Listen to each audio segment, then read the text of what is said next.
اعوذ باللہ من الشیطان الرجیم بسم اللہ الرحمن الرحیم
إن الحمد لله نحمده ونستعينه ونستغفره ونؤمن به ونتوكل عليه ونعوذ بالله من شرور أنفسنا ومن سيئات أعمالنا من يهده الله فلا مضل له ومن يضلل فلا هادي له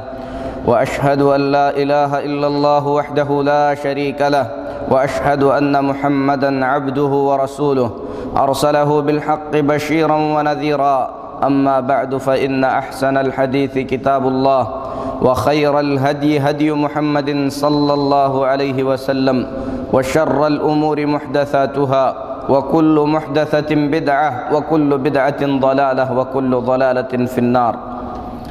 يا أيها الذين آمنوا اتقوا الله حق تقاته ولا تموتن إلا وأنتم مسلمون يا أيها الناس اتقوا ربكم الذي خلقكم من نفس واحدة وخلق منها زوجها وبث منهما رجالا كثيرا ونساء واتقوا الله الذي تساءلون به والأرحام إن الله كان عليكم رقيبا يا أيها الذين آمنوا اتقوا الله وقولوا قولا سديدا يصلح لكم أعمالكم ويغفر لكم ذنوبكم ومن يطع الله ورسوله فقد فاز فوزا عظيما أما بعد محترم اسلامی بھائیو، اللہ تبارک و تعالیٰ کا احسان ہے کہ اللہ تبارک و تعالیٰ نے ہم تمام کو دین اسلام جیسی عظیم نعمت سے نوازا، اور اللہ سے دعا ہے کہ اللہ تبارک و تعالیٰ اپنے فضل و مہربانی سے ہم تمام کو حقیقی مسلمان بنائے۔ میرے محترم بھائیو، انسانوں کو اللہ تبارک و تعالیٰ نے جس طریقے سے پیدا کیا ہے، ان کے اندر کچھ شہوتیں رکھا ہے جو فطری ہیں، اور کچھ ضروریات ہیں جس کا انسان حاجت مند ہے۔ اللہ تبارک و تعالیٰ نے انسان کی اپنی ان شہوتوں اور ضرورتوں کو پوری کرنے کے لیے اسے کھلا نہیں چھوڑا، بلکہ اللہ تبارک و تعالیٰ نے ہر ضرورت اور ہر خواہش کو پوری کرنے کا ایک خاص طریقہ اللہ تبارک و تعالیٰ نے بیان فرمایا۔ ایک مسلمان اللہ تبارک و تعالیٰ کے بتائے ہوئے اسی طریقے کے مطابق اپنی ضرورتوں کو پوری کرتا ہے۔ انسان کے اندر عام طور پر جو خواہشات اور جو ضروریات رکھی گئی ہیں، ان میں سے کچھ ضرورتوں کا تعلق انسان کے پیٹ سے ہے۔ انسان اپنے پیٹ کی ضرورت کو پورا کرنے کے لیے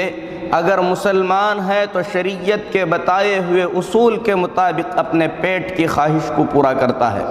لیکن اگر اس کے دل میں ایمان نہیں ہے، اللہ کا خوف نہیں ہے، تو ایسی صورت میں اپنے پیٹ کی خواہش کو پوری کرنے کے لیے کسی بھی طریقے کی کوئی بھی راہ چل سکتا ہے۔ اسی طریقے سے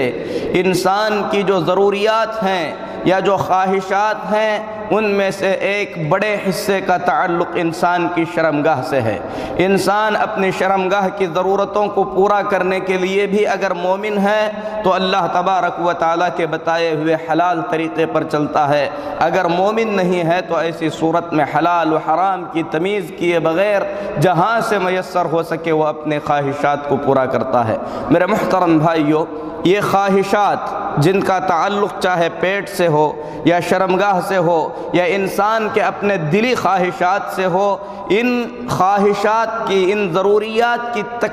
ضروریات، ان فطری باتوں کو اللہ تبارک و تعالیٰ نے انسان کے اندر رکھا ہے۔ اس حقیقت کو بیان کرتے ہوئے رب العالمین نے فرمایا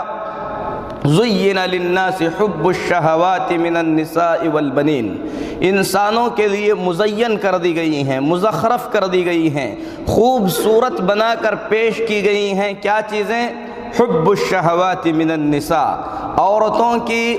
طرف مائل ہونے کی محبت، اسی طریقے سے والبنین، بچوں کی محبت۔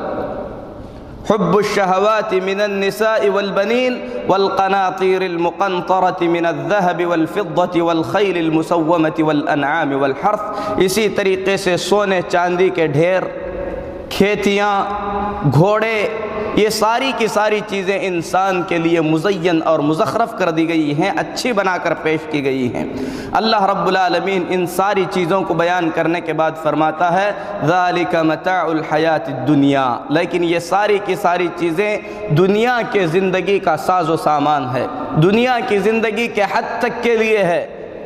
واللہ عندہ حسن المآب، اللہ تبارک و تعالیٰ کے پاس ان سب سے بڑھ کر اچھی چیزیں ہیں۔ اور اخیر میں اللہ رب العالمین نے اس کے مقابلے میں مومنوں کے لیے جو چیزیں تیار کر رکھا ہے ان کا ذکر کرتے ہوئے فرمایا قُلْ أَؤُنَبِّئُكُمْ بِخَيْرٍ مِّن ذَلِكُمْ لِلَّذِينَ اتَّقَوْا عِندَ رَبِّهِمْ جَنَّاتٍ، اے نبی صلی اللہ علیہ وسلم آپ فرما دیجئے کہ اے لوگو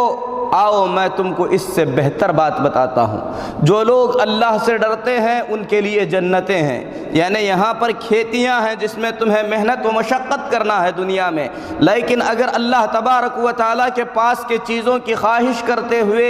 دنیا سے اپنا تعلق کم کر لیتے ہو تو اللہ نے اس کے بدلے میں تمہارے لیے باغات تیار کر رکھے ہیں جس میں محنت و مشقت کی ضرورت نہیں ہے۔ لِلَّذِينَ اتَّقَوْا عِندَ رَبِّهِمْ جَنَّاتٍ تَجْرِي مِن تحتها الانہار، جن کے نیچے سے نہریں بہہ رہی ہوں گی، خالدین فیہا، اور وہ ان جنتوں میں ہمیشہ ہمیشہ رہیں گے، وازواج مطہرہ،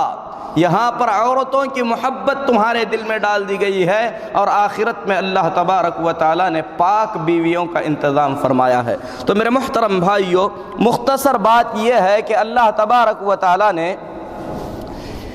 دنیا کے اندر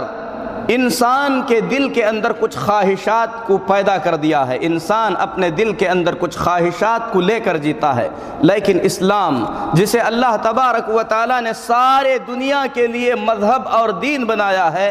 اس دین کے اندر ان خواہشات کو کچلا نہیں گیا ہے، ان خواہشات کو مکمل طور پر چھوڑنے کی تعلیم نہیں دی گئی ہے، بلکہ اللہ تبارک و تعالیٰ نے ان خواہشات کو تکمیل کرنے کے لیے، ان خواہشات کو پورا کرنے کے لیے اللہ تبارک و تعالیٰ نے جائز طریقے مقرر فرمائے ہیں، جن جائز طریقوں پر چلنے کا نام اسلام ہے۔ مثال کے طور پر انسان کی خواہشات میں سے، انسان کی ضروریات میں سے ایک بڑی ضرورت مال کا حاصل کرنا ہے۔ مال کا حاصل کرنا، آدمی کا مال کا مالک بننا، اسلام اس سے روکتا نہیں ہے، لیکن اسلام اس بات کی تعلیم دیتا ہے کہ مال کو جمع کرنے کے لیے انسان کوئی بھی طریقہ نہ چلے، حلال اور حرام کی تمیز کیے بغیر کسی پر ظلم کر کے مال اکٹھا نہ کرے، بلکہ مال کو جمع کرنے کے لیے اللہ تبارک و تعالیٰ نے جو طریقے مقرر فرمائے ہیں ان طریقوں پر چل کر مال کو جمع کرے۔ اسی لیے اللہ تبارک و تعالیٰ نے کیا چیز حلال ہے، کیا چیز حرام ہے، اس کو واضح کرنے کے لیے، اس کو بیان کرنے کے لیے انبیاء علیہم الصلاۃ والتسلیم کو بھیجا، جن میں سب سے اخیر میں محمد الرسول اللہ صلی اللہ علیہ وسلم بھیجے گئے۔ آپ صلی اللہ علیہ وسلم کی جو ذمہ داریاں تھیں، ان ذمہ داریوں کے اندر ایک بڑی ذمہ داری یہ تھی کہ آپ صلی اللہ علیہ وسلم لوگوں کو حلال و حرام کی تمیز بتلائیں، یہ بتائیں کہ اللہ نے کس چیز کو حلال کیا ہے، کس چیز کو حرام کیا ہے۔ اللہ رب العالمین فرماتا ہے وَيَسْأَلُونَكَ مَاذَا أُحِلَّ لَهُمْ، اے محمد صلی اللہ علیہ وسلم، لوگ آپ سے سوال کرتے ہیں، آپ سے پوچھتے ہیں کہ اللہ نے ان کے لیے کن چیزوں کو حلال قرار دیا ہے۔ قُلْ أُحِلَّ لَكُمُ الطَّيِّبَاتِ، تو آپ بتا دیجئے کہ لوگوں، پاک چیزیں اللہ تبارک و تعالیٰ نے تمہارے لیے حلال قرار دی ہیں۔ اللہ تبارک و تعالیٰ نے پاک چیزوں کو حلال کیا ہے۔ اسی طریقے سے دوسرے مقام پر اللہ رب العالمین فرماتا ہے اليوم احل لکم الطیبات، آج پاک چیزیں، طیب چیزیں، اچھی چیزیں تمہارے لیے حلال کر دی گئی ہیں۔ اسی طریقے سے دوسرے مقام پر رب العالمین فرماتا ہے قُلْ مَنْ حَرَّمَ زِينَةَ اللَّهِ الَّتِي أَخْرَجَ لِعِبَادِهِ، کہہ دیجئے کہ کون ہے وہ جو اللہ تبارک و تعالیٰ کی حلال کردہ زینت کو اللہ کے بندوں پر حرام کر سکتا ہے۔ وَالطَّيِّبَاتِ مِنَ الرِّزْقِ، اور جو پاک رزق اللہ تبارک و تعالیٰ نے عطا فرمایا ہے اسے کون حرام کر سکتا ہے؟ قُلْ هِيَ لِلَّذِينَ آمَنُوا فِي الْحَيَاةِ الدُّنْيَا خَالِصَةً يَوْمَ الْقِيَامَةِ، تو اے نبی صلی اللہ علیہ وسلم آپ بتلا دیجئے کہ دنیا کے اندر یہ چیزیں مومنوں کے لیے ہیں، لیکن آخرت کے اندر یہ چیزیں خالص مومنوں کے لیے رہیں گی۔ تو میرے محترم بھائیوں، ان ساری آیات میں یہ بات بتلائی گئی کہ اللہ تبارک و تعالیٰ نے پاک چیزوں کو حلال قرار دیا ہے، اللہ تبارک و تعالیٰ نے پاک چیزوں کو حلال بتلایا ہے۔ اسی طریقے سے اللہ تبارک و تعالیٰ اپنے نبی محمد الرسول اللہ صلی اللہ علیہ وسلم کی صفت بیان کرتے ہوئے فرماتا ہے الذین یتبعون الرسول النبی الامی، وہ لوگ جو نبی امی کی اتباع کرتے ہیں، جو نبی امی کی پیروی کرتے ہیں، یجدونہ مکتوبا عندہم فی التوراۃ، تو انہیں ان کی کتاب تورات کے اندر یہ لکھا ہوا ملے گا، وہ اپنی کتاب میں یہ بات پاتے ہیں۔ کیا پاتے ہیں؟ والانجیل، اسی طریقے سے انجیل میں بھی لکھا ہوا ہے یأمرہم بالمعروف وینہاہم عن المنکر، کہ اللہ کے یہ نبی اپنی امت کو بھلائی کا حکم دیتے ہیں، اپنی امت کو برائی سے روکتے ہیں۔ وَيُحِلُّ لَهُمُ الطَّيِّبَاتِ وَيُحَرِّمُ عَلَيْهِمُ الْخَبَائِثِ، اور اپنی امت پر پاک چیزوں کو حلال کرتے ہیں اور ناپاک چیزوں کو حرام کرتے ہیں۔ تو میرے محترم بھائیوں، اس آیت کریمہ میں اللہ تبارک و تعالیٰ نے نبی کریم صلی اللہ علیہ وسلم کی ایک صفت یہ بیان فرمایا کہ آپ صلی اللہ علیہ وسلم اللہ کی مرضی سے، اللہ کے حکم سے مومنوں کے لیے پاک چیزیں حلال فرماتے ہیں اور ناپاک چیزوں کو حرام کرتے ہیں۔ اسی طریقے سے اللہ تبارک و تعالیٰ پاک چیزوں کے استعمال کا حکم دیتے ہوئے اپنے رسولوں سے فرماتا ہے یا ایھا الرسل کلوا من طیبات ما رزقناکم، اے میرے پیغمبروں، اے رسولوں، یا ایھا الرسل کلوا من الطیبات، اے پیغمبروں پاک چیزوں میں سے کھاؤ، پاک چیزوں کو استعمال کرو، واعملوا صالحا، اور نیک اعمال کرتے رہو۔ اسی طریقے سے اللہ رب العالمین نے اپنے بندوں کے لیے جو پاک چیزیں پیدا فرمایا ہے اس احسان کو بیان کرتے ہوئے فرمایا اللہ الذی جعل لکم الارض قرارا والسماء بناء، وہی اللہ ہے جس نے زمین کو تمہارے لیے قرار کی جگہ بنایا ہے جہاں پر تم اطمینان سے رہ سکتے ہو، اور آسمان کو جس نے تمہارے لیے چھت کی طرح بنایا ہے، وصورکم فاحسن صورکم، اللہ تبارک و تعالیٰ نے تمہارا نقشہ بنایا ہے اور بڑا بہترین نقشہ بنایا ہے، ورزقکم من الطیبات، اور اللہ تبارک و تعالیٰ نے پاک چیزوں سے تمہیں رزق عطا فرمایا ہے۔ ذالکم اللہ، یہی اللہ تبارک و تعالیٰ ہے۔ فتبارک اللہ، اللہ تبارک و تعالیٰ بڑی برکت والا ہے، رب العالمین، سارے جہانوں کا پالنہار اور پروردگار ہے۔ تو میرے محترم بھائیوں، ان ساری آیات میں یا تو اللہ تبارک و تعالیٰ نے پاک چیزوں کے حلال ہونے کو بتلایا، یا تو اللہ تبارک و تعالیٰ نے اپنے نبیوں کو پاک چیزوں کے استعمال کا حکم دیا، یا تو اللہ تبارک و تعالیٰ نے اپنے بندوں پر بطور احسان کے بتلایا کہ اللہ تبارک و تعالیٰ نے ان کے لیے پاک چیزیں پیدا فرمایا ہے۔ اور جہاں تک خبائث ہیں، ناپاک چیزیں ہیں، ان چیزوں کو اللہ نے حرام قرار دیا، جیسا کہ نبی کریم صلی اللہ علیہ وسلم کی صفت میں بتلایا گیا وَيُحَرِّمُ عَلَيْهِمُ الْخَبَائِث، محمد صلی اللہ علیہ وسلم اللہ کے حکم سے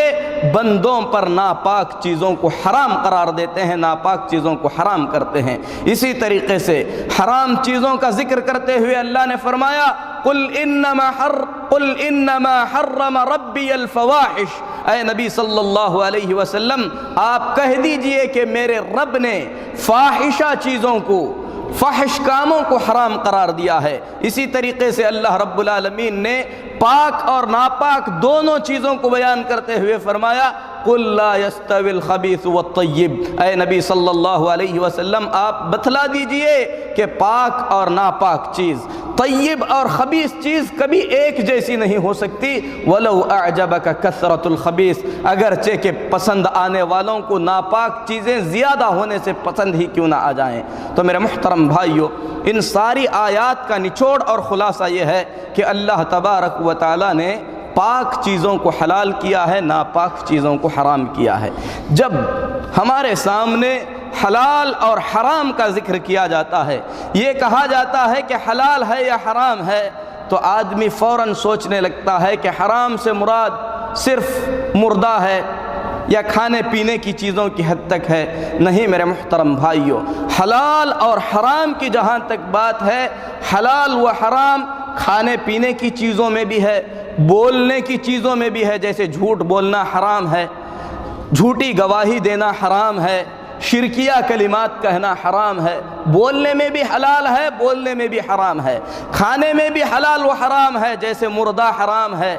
پاک چیزیں اللہ تعالیٰ نے پیدا کی ہیں ان کا کھانا حلال ہے۔ اسی طریقے سے پہننے میں بھی حلال اور حرام دونوں طریقے کا ہے، جیسے آپ تنگ لباس پہنیں جس سے آپ کا جسم نظر آنے لگے یا جسم کے اعضاء ظاہر ہونے لگیں، یہ لباس حرام ہے۔ اسی طریقے سے آپ مرد ہو کر ریشمی لباس پہنیں، یہ آپ کے لیے حرام ہے۔ تو حلال اور حرام صرف کھانے پینے کی حد تک نہیں ہے، بولنے میں بھی ہے، پہننے میں بھی ہے۔ اسی طریقے سے تجارت میں بھی حلال تجارتیں ہیں، حرام تجارتیں ہیں، رشتے کے اندر بھی حلال اور حرام رشتے ہیں، جیسے مثال کے طور پر آپ کسی مشرکہ عورت سے نکاح کریں یہ حرام ہے۔ اسی طریقے سے ماں، بہن، بیٹی اور خالہ سے نکاح کریں یہ حرام ہے، رشتوں میں بھی حلال ہیں اور رشتوں میں بھی حرام ہیں۔ تو حلال اور حرام کا دائرہ صرف کھانے پینے کی حد تک نہیں ہے۔ تو انشاءاللہ ان خطبوں میں اللہ تبارک و تعالیٰ کی مرضی سے حلال و حرام چیزیں جو اللہ تبارک و تعالیٰ نے بنائی ہیں ان کو تفصیل کے ساتھ بیان کرنے کی کوشش کی جائے گی۔ اللہ سے دعا ہے کہ اللہ تبارک و تعالیٰ ہم تمام کو ان چیزوں کو صحیح طور پر سمجھ کر اس پر عمل کی توفیق عطا فرمائے۔ میرے محترم بھائیوں، سب سے پہلی چیز انسان کی جو اہم ضروریات ہیں ان ضروریات میں سے ایک بڑی چیز ہے مال، جس کے پیچھے انسان لگا ہوا ہے اور اتنا منہمک ہے کہ آدمی اس مال کو جمع کرنے کے چکر میں اپنی آخرت کو مکمل طور پر بھلا دیا ہے۔ جیسا کہ پہلے بھی بیان کیا گیا، مال جمع کرنا، مال اکٹھا کرنا، مال کا مالک بننا اسلام کے اندر حرام نہیں ہے۔ اللہ تبارک و تعالیٰ نے انبیاء علیہم الصلاۃ والتسلیم میں بہت سارے نبیوں کو بہت کچھ عطا کیا، لیکن اتنا ضرور ہے کہ اللہ تبارک و تعالیٰ دنیا جس سے محبت کرتا ہے اسے بھی دیتا ہے، جس سے محبت نہیں کرتا اسے بھی عطا فرماتا ہے، لیکن دین اللہ تبارک و تعالیٰ صرف اسے عطا فرماتا ہے جس سے اللہ محبت کرتا ہے۔ اسی لیے اللہ تبارک و تعالیٰ کے نبیوں میں سے کچھ انبیاء، بلکہ کچھ انبیاء بادشاہ بھی تھے، جیسا کہ حضرت سلیمان علیہ السلام کو اللہ تبارک و تعالیٰ نے بادشاہت عطا فرمائی، اور بہت سارے انبیاء علیہم السلام کے پاس بہت سارا مال آیا، لیکن انہوں نے اس مال کو اللہ تبارک و تعالیٰ کے راستے میں خرچ کر دیا۔ آدمی کے پاس اگر مال ہے اور وہ امانت دار ہے اور وہ اللہ سے ڈرنے والا ہے تو بے شک ایسے مال کو اللہ کے نبی صلی اللہ علیہ وسلم نے بہترین مال قرار دیا ہے۔ نبی کریم صلی اللہ علیہ وسلم فرماتے ہیں نعم المال الطیب للرجل الطیب، اچھے آدمی کے پاس اگر اچھا مال ہے تو یہ بڑی اچھی دولت ہے۔ اسی لیے اگر آدمی اپنی آخرت کو بھلائے بغیر دنیا کے اندر مال جمع کرنا چاہتا ہے، مال اکٹھا کرنا چاہتا ہے، مال کمانے کے پیچھے لگا ہوا ہے تو ایسی صورت میں کوئی حرج نہیں ہے۔ لیکن اگر آدمی مال کو جمع کرنے کے واسطے اپنی آخرت کو بھلا دیتا ہے تو ایسی صورت میں سب سے بڑا نقصان اور سب سے بڑا خسارہ ہے۔ اور اللہ تبارک و تعالیٰ نے اکثر انسانوں کے بارے میں یہی فرمایا بل تؤثرون الحیات الدنیا والآخرۃ خیر وابقی، بلکہ تم لوگ دنیا کی زندگی کو سب کچھ سمجھ کر اپنی آخرت کو بھلائے بیٹھے ہو، حالانکہ آخرت ہمیشہ رہنے والی اور باقی رہنے والی چیز ہے۔ میرے محترم بھائیو، مال اللہ تبارک و تعالیٰ نے کئی طریقے کا پیدا کیا ہے، جیسا کہ آیت کریمہ میں ابھی بتلایا گیا، سونا چاندی، کھیتی باڑی، اسی طریقے سے جانور، یہ سب کا سب مال ہیں۔ انسان اللہ کی حلال کردہ چیزوں میں سے، حلال کردہ طریقے سے جس مال کو جمع کر سکتا ہے کر لے، اس میں کوئی حرج نہیں ہے۔ مال حلال طریقے سے انسان کو کیسے مل سکتا ہے یا حلال طریقے سے ملنے والے مال کی قسمیں کیا ہیں، اس کو میں مختصر طور پر بیان کرتا ہوں۔ سب سے پہلے آدمی کو جو مال ملتا ہے اس مال کی کئی قسمیں ہیں۔ آدمی کے انتقال کے بعد اس کے وارثین میں جو مال تقسیم کیا جاتا ہے، وارثوں کے لیے وہ مال حلال ہے اور وہ مال پاک ہے۔ مثال کے طور پر کسی کے باپ کا انتقال ہو گیا، اس کے بچوں میں جو مال تقسیم کیا گیا، بچوں کے لیے باپ کا یہ مال حلال ہے اور پاک ہے، اور اللہ تبارک و تعالیٰ کے بتائے ہوئے طریقے کے مطابق اگر تقسیم کیا گیا ہے تو وہ مال پاک ہے۔ لیکن انسان اگر اپنے منمانی طریقوں سے تقسیم کر لے یا اپنے ملک کے قانون کے حساب سے تقسیم کر لے تو ایسی صورت میں وہ مال پاک نہیں، وہ مال حرام ہے۔ مثال کے طور پر اللہ تبارک و تعالیٰ نے ہم مسلمانوں کو حکم دیا یوصیکم اللہ فی اولادکم للذکر مثل حظ الانثیین، اللہ وصیت کرتا ہے کہ تم اپنی اولاد کو جب مال تقسیم کرنا تو لڑکے کو لڑکی کے 2 حصے برابر مال عطا فرمانا، یہ اللہ کی وصیت ہے۔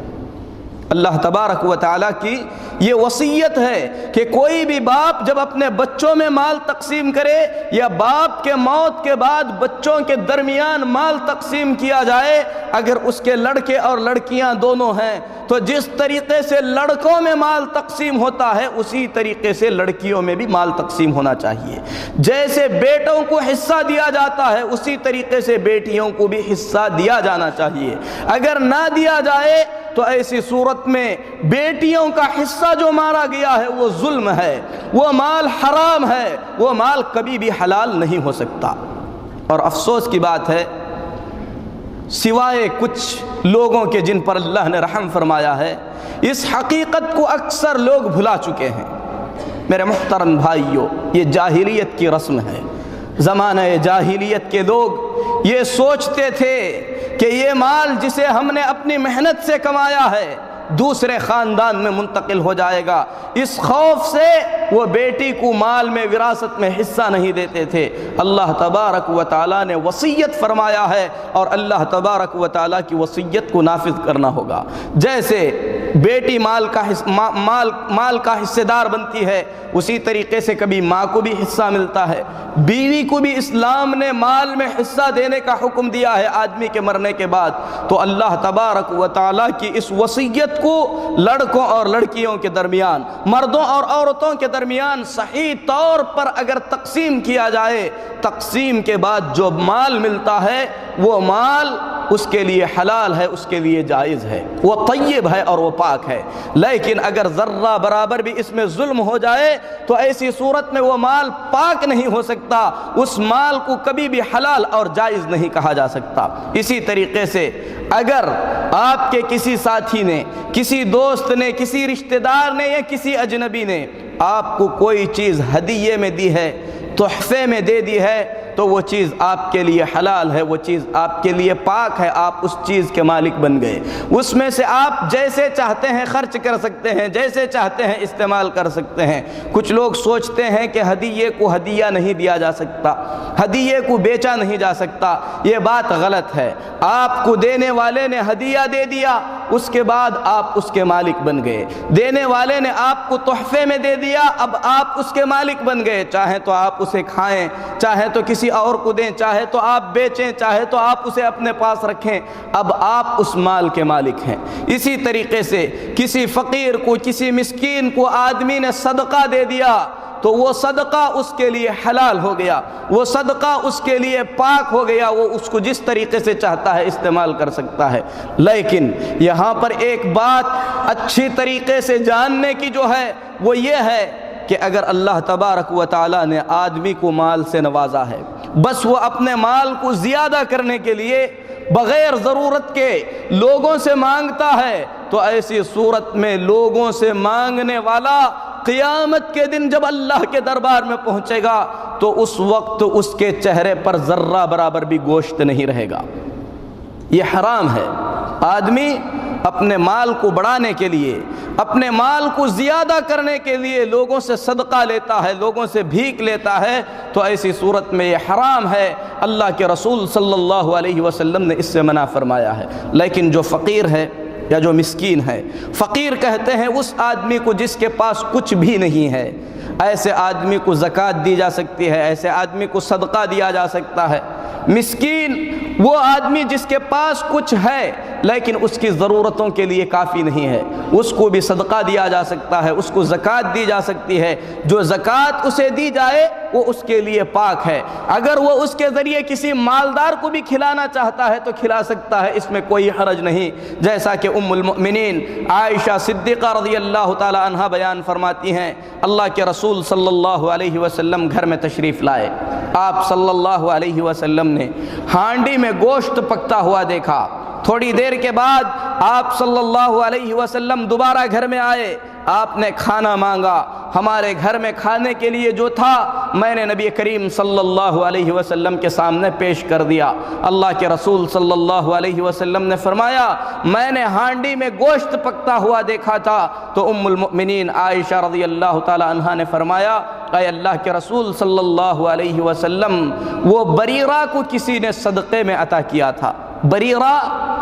ام المؤمنین عائشہ صدیقہ رضی اللہ تعالی عنہا کی خدمت کیا کرتی تھیں۔ حقیقت میں یہ کسی کے پاس لونڈی تھیں، حضرت عائشہ رضی اللہ تعالی عنہا نے انہیں خرید کر آزاد کر دیا تھا۔ اب یہ لونڈی ہونے کی وجہ سے صدقے کی مستحق تھیں، کسی نے انہیں صدقے میں گوشت دیا تھا، وہی گوشت نبی کریم صلی اللہ علیہ وسلم کے گھر میں بریرہ کے لیے پک رہا تھا۔ اسی لیے حضرت عائشہ رضی اللہ تعالی عنہا نے فرمایا اے اللہ کے رسول صلی اللہ علیہ وسلم، وہ گوشت جسے آپ نے دیکھا ہمارا نہیں بریرہ کا تھا، کسی نے صدقے میں دیا تھا۔ تو نبی کریم صلی اللہ علیہ وسلم نے فرمایا ہوا لہا صدقۃ ولنا ہدیہ، اے عائشہ وہ بریرہ کے لیے صدقہ ہو سکتا ہے لیکن بریرہ اگر ہمیں دے دے تو ہم اسے ہدیے کے طور پر قبول کر سکتے ہیں۔ تو مطلب یہ ہے کہ ہم نے کسی کو کوئی چیز صدقے میں دے دی، وہ اس کا مالک بن گیا، وہ جس طریقے سے چاہتا ہے اسے استعمال کر سکتا ہے،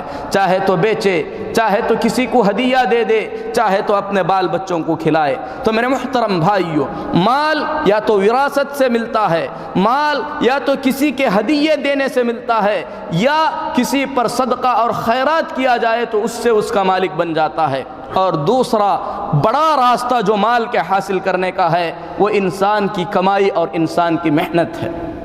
اللہ کے نبی صلی اللہ علیہ وسلم سے پوچھا گیا ای الکسب افضل، اے اللہ کے رسول صلی اللہ علیہ وسلم سب سے بہترین کمائی کون سی ہے؟ تو نبی کریم صلی اللہ علیہ وسلم نے فرمایا آدمی اپنی محنت سے جو کماتا ہے، اپنا پسینہ ٹپکا کر جو کماتا ہے اپنے ہاتھ کی محنت سے، وہ کمائی سب سے بہتر ہے۔ پھر کہا اے اللہ کے نبی صلی اللہ علیہ وسلم اس کے بعد سب سے بہتر کمائی کون سی ہے؟ تو نبی کریم صلی اللہ علیہ وسلم نے فرمایا کل بیع مبرور، اس کے بعد ہر وہ تجارت جسے اچھے انداز سے کیا جائے، اسلامی طریقے کے مطابق کیا جائے، وہ سب سے بہترین کمائی ہے۔ تو میرے محترم بھائیو، مال کو حاصل کرنے کے لیے انسان یا تو اپنے ہاتھ کی محنت کرتا ہے یا تو تجارت کرتا ہے، اور اللہ تبارک و تعالیٰ نے ان دونوں چیزوں کو حلال قرار دیا ہے۔ قرآن پاک میں رب العالمین فرماتا ہے وَأَحَلَّ اللَّهُ الْبَيْعَ وَحَرَّمَ الرِّبَا، اللہ تبارک و تعالیٰ نے خرید و فروخت کو حلال قرار دیا ہے، خریدنے اور بیچنے کو جائز قرار دیا ہے، اور سود کو اللہ تبارک و تعالیٰ نے حرام قرار دیا ہے۔ تو خرید و فروخت، تجارت اسلام کے اندر حلال ہی نہیں بلکہ اللہ تبارک و تعالیٰ نے اس کی فضیلت بھی بیان فرمائی ہے، اس کی جانب ابھارا بھی ہے۔ سورہ جمعہ میں اللہ رب العالمین فرماتا ہے فَإِذَا قُضِيَتِ الصَّلَاةُ فَانْتَشِرُوا فِي الْأَرْضِ وَابْتَغُوا مِنْ فَضْلِ اللَّهِ، نماز سے فارغ ہونے کے بعد اللہ کی زمین میں گھوم پھر کر اللہ کے فضل کو تلاش کرو۔ اور اسی طریقے سے اگر آدمی امانت داری کے ساتھ، دیانت داری کے ساتھ سچ بول کر تجارت کرتا ہے تو اللہ کے رسول صلی اللہ علیہ وسلم نے ایسے تاجر کی بڑی فضیلت بیان فرمائی ہے۔ ترمذی شریف میں نبی کریم صلی اللہ علیہ وسلم کا فرمان ہے، اللہ کے رسول صلی اللہ علیہ وسلم نے فرمایا التاجر الصدوق الامین مع النبیین والصدیقین والشہداء، امانت دار سچا تاجر قیامت کے دن اللہ کے نبیوں کے ساتھ ہوگا، صدیقوں کے ساتھ ہوگا، شہیدوں کے ساتھ ہوگا۔ اور اس حدیث کو امام ترمذی رحمۃ اللہ علیہ نے حسن قرار دیا ہے، اور ابن تیمیہ رحمۃ اللہ علیہ فرماتے ہیں کہ اس حدیث کی سند صحیح ہے۔ تو میرے محترم بھائیو، سچے امانت دار تاجر کی اسلام میں بڑی فضیلت بیان کی گئی ہے، لیکن جیسا کہ بیان کیا گیا کہ تاجر کو امانت دار اور سچا ہونا چاہیے۔ سچائی اور امانت داری اگر اس کے اندر نہیں ہے تو ایسی صورت میں قیامت کے دن ایسا تاجر فاجر اور فاسق بنا کر اٹھایا جائے گا۔ اللہ کے رسول صلی اللہ علیہ وسلم فرماتے ہیں ان التجار یبعثون یوم القیامت فجارا، تاجروں کو قیامت کے دن فاجر بنا کر اٹھایا جائے گا الا من اتقى اللہ، سوائے ان لوگوں کے جو اللہ تبارک و تعالیٰ سے ڈر کر تجارت کرتے ہیں۔ جب اللہ کے نبی صلی اللہ علیہ وسلم نے یہ بات بیان فرمائی کہ تاجروں کو قیامت کے دن فاجر بنا کر اٹھایا جائے گا، ایک صحابی نے کہا اولیس اللہ قد احل البیع، اے اللہ کے رسول صلی اللہ علیہ وسلم کہ اللہ تبارک و تعالیٰ نے تجارت کو حلال نہیں کیا ہے؟ تو نبی کریم صلی اللہ علیہ وسلم نے فرمایا حلال کیوں نہیں کیا، لیکن تاجروں کا کام ایسا ہے یتحدثون فیکذبون، جب بات کرتے ہیں تو جھوٹ کہتے ہیں۔ اللہ کی قسم میں نے اتنے میں خریدا ہے، جھوٹی قسم کھاتے ہیں۔ اور نبی کریم صلی اللہ علیہ وسلم فرماتے ہیں بات کرتے ہیں تو جھوٹ بولتے ہیں، جب قسم کھاتے ہیں تو جھوٹی قسم کھاتے ہیں، اسی لیے تاجروں کو قیامت کے دن فجار بنا کر اٹھایا جائے گا۔ تجارت میرے محترم بھائیو اسلام میں حلال ہے، اس کی فضیلت بیان کی گئی ہے، لیکن تجارت کے کچھ ضوابط ہیں، کچھ اصول ہیں، کچھ قاعدے ہیں جو شریعت نے عطا کیے ہیں، ان قاعدوں کے مطابق تجارت ہونی چاہیے۔ سب سے پہلا قاعدہ یہ ہے کہ آپ حلال چیز کی تجارت کریں۔ آپ یہ نہ کہیں کہ میں بیچنے والا ہوں، خریدنے والا ہوں، جو چاہے بیچوں جو چاہے خریدوں، اسلام اس کی اجازت نہیں دیتا۔ اللہ کے نبی صلی اللہ علیہ وسلم نے بتوں کو بیچنے سے منع کیا ہے، بتوں کا بیچنا اسلام میں حرام ہے، جائز نہیں ہے۔ کوئی آدمی سونے کا تاجر ہے، سونے کے زیورات کی دکان ہے، اس کے اندر صلیب بھی رکھا ہوا ہے، مورتیوں کی شکلیں بھی رکھا ہوا ہے، برتن بیچ رہا ہے، برتن میں بت بھی بنے ہوئے ہیں، اسلام میں اس کی اجازت نہیں ہے۔ چاہے آپ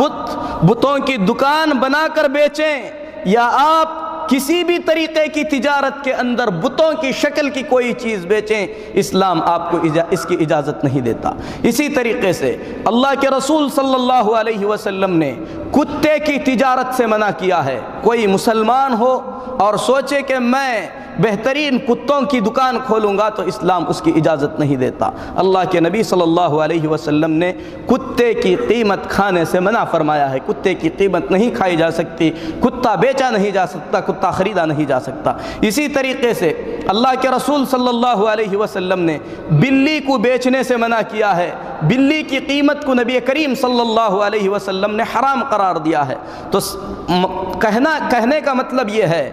کہ اللہ تبارک و تعالیٰ نے جن چیزوں کو بیچنے سے منع کیا ہے اس کی تجارت جائز نہیں ہے۔ اسی طریقے سے کچھ حالات میں کچھ چیزوں کو بیچنے کی اسلام اجازت نہیں دیتا۔ مثلا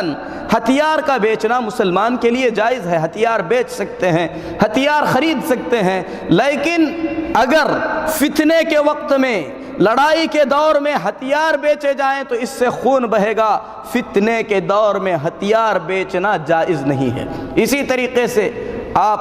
پھل بیچ سکتے ہیں، پھل خرید سکتے ہیں، لیکن آپ کے پاس انگور کا باغ ہے اور آپ اپنا انگور کسی ایسے شریکے کو بیچتے ہیں، کسی ایسی فیکٹری کو بیچتے ہیں جس سے شراب بنتی ہے، تو اس سے آپ کا انگور بیچنا ناجائز اور حرام ہے۔ یعنی تجارت اصلاً حلال ہے، لیکن اس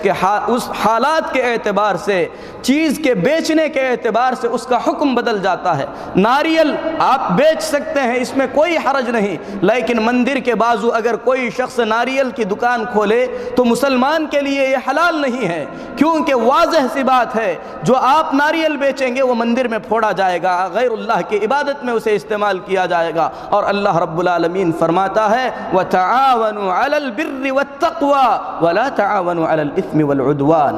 نیکی اور بھلائی کے کام میں ایک دوسرے کی مدد کرو، برائی کے کام میں کسی کی مدد نہ کرو۔ تو میرے محترم بھائیو، سب سے پہلا ضابطہ، سب سے پہلا اصول یہ ہے کہ جو چیز آپ بیچ رہے ہیں وہ چیز جائز ہو۔ شراب کی تجارت مسلمانوں کے لیے جائز نہیں۔ موسیقی، میوزک بجانے کے جو آلات ہیں، ان آلات کی دکان کھولنا، ان آلات کو بیچنا اور خریدنا مسلمانوں کے لیے جائز نہیں۔